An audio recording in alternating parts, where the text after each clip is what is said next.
Residence degli Ulivi, l'incanto della natura per chi vive in città. Telefono 0962 96 4192 348 01 17 609. Un uomo di 47 anni, Domenico Sambiase, operatore turistico, è stato ferito alle gambe con 3 colpi di pistola, uno dei quali gli ha fratturato il femore. Il fatto è avvenuto intorno alle 9:30 di stamattina a Parghelia, cittadina turistica sulla costa vibonese, nella piazzetta del paese dinanzi alla chiesa. Secondo i primi accertamenti, l'uomo stava scendendo dalla sua autovettura quando una persona si è avvicinata sparandogli da vicino. Sul posto i carabinieri di Tropea e gli agenti della Polizia di Stato.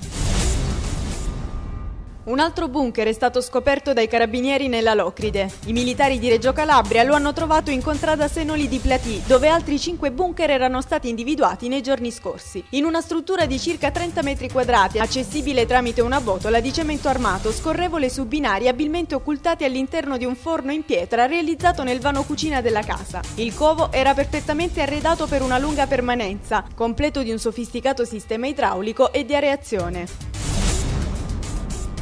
È stato bloccato il trasferimento di 400 cani nei mega canili della Calabria grazie all'intervento dell'ENPA, dell'Associazione Il Respiro, della Magistratura, delle Forze dell'Ordine e dell'attrice Marisa Laurito, che ha segnalato pubblicamente il problema. I cani, curati amorevolmente in strutture della Basilicata, sarebbero dovuti essere trasferiti in Calabria allo scopo di risparmiare 20 centesimi ciascuno sul loro mantenimento.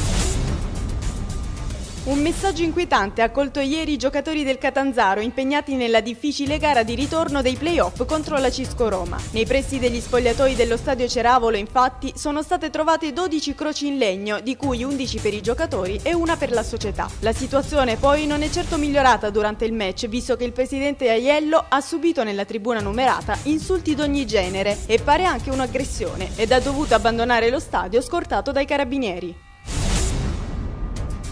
Non c'è pace per Don Giovanni Signorello, parroco di Gagliato, dallo scorso ottobre. 3 settimane fa il parroco era stato aggredito da un uomo di 45 anni. 2 giorni fa, invece, secondo il racconto del parroco ai carabinieri, 2 individui coperti da cappuccio hanno cercato di fare irruzione nella casa del sacerdote, non certo con intenzioni pacifiche. L'intrusione è stata sventata proprio dal pronto intervento di Don Signorello. L'episodio ha guastato la festa della comunità dopo la riapertura della chiesa di San Nicola. Si è tenuta a Cosenza nel fine settimana una conferenza stampa del gruppo provinciale dei Verdi alla presenza del presidente nazionale Angelo Bonelli, che si è dichiarato sfavorevole al decreto legge contro la libera stampa, definendo il provvedimento approvato in Senato sulle intercettazioni un attacco alla democrazia e alla Costituzione del nostro paese. Secondo Bonelli bisogna avviare una grande resistenza democratica e i Verdi faranno come i Carbonari, mettendo nelle cassette della posta le intercettazioni che oggi il governo vuole impedire ai cittadini di conoscere.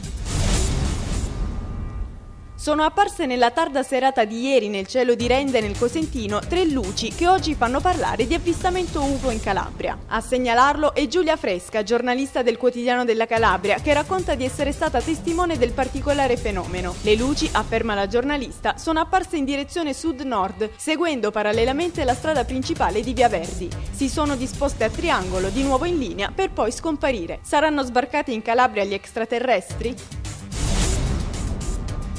È il giorno dell'esordio per l'Italia ai mondiali di Sudafrica. Gli azzurri, detentori della Coppa, sfideranno alle 20:30 nello stadio Greenpoint di Città del Capo il Paraguay. Il CT Lippi ha ancora qualche piccolo dubbio di formazione. Gattuso dovrebbe partire dalla panchina, mentre troverà spazio dal primo minuto il cutrese Vincenzo Iaquinta, uno dei punti fermi di questa spedizione del massimo campionato iridato. Intanto notizia positiva per il Crotone. Il primo giocatore che ha esordito in un mondiale dopo aver vestito la maglia rossoblù è Abdelkader Gazzal, nazionale algerino.